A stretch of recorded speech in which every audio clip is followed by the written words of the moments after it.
digitalizimi i procesit. Pa mundësën ndërhyrjet nga jashtë, ligji i prokurimit me patjetër duhet të ndryshohet. Tashmë shumica e defekteve në ligj janë identifikuar, qoftë nga institucionet operator, këto organizatat buxhetore që duhet me e shfrytzu ligjin për të blerje shërbimeve e kështu me radhë, po qoftë edhe nga auditori i përgjithshëm, i cili për çdo vit i identifikon probleme që i hasin institucionet, disa prej tyre janë edhe për shkak të problemeve që shkakton vetë ligji. Ligji duhet të thjeshtoj disa prej procedurave, por gjithmonë duke e rritur transparencen. Dhe hapi 2 që duhet bëhet, e ky është një nga synimet e Lidhjes Demokratike të Kosovës në përgjithësi për qeverisjen, por në veçanti edhe për procesin e prokurimit, është digitalizimi i procesit. Kjo përveç që e rrit efikasitetin, i shkurton shpenzimet edhe për operatorët ekonomik që kanë me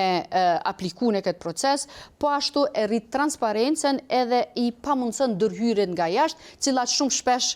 kanë ndodhur në të kaluarën. Pra, një digitalizim i procesit i cili ka fillu, nuk është se nuk është bërë asgjë, por megjithatë i tërë procesi duhet të zhvillohet online, dhe në anën tjetër thjeshtimi i procedurave, por duke i ndarë sektoret, sepse është e vërtet nuk mundesh me i përdor të njëjtat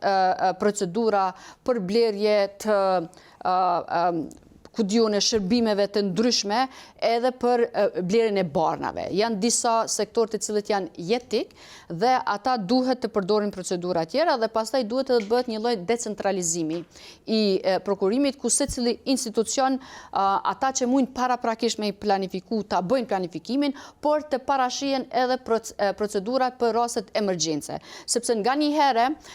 institucionet edhe qëllimshëm nuk po i planifikojnë si duhet për me i lënë ato në momentet e fundit edhe për me përdor procedura siç janë këto procedurat një burimore të ku më shumë përdoren për afera korruptive, domethënë për t'ju favorizuar kompanitë caktuar sesa për shkak se vërtet janë emergjente.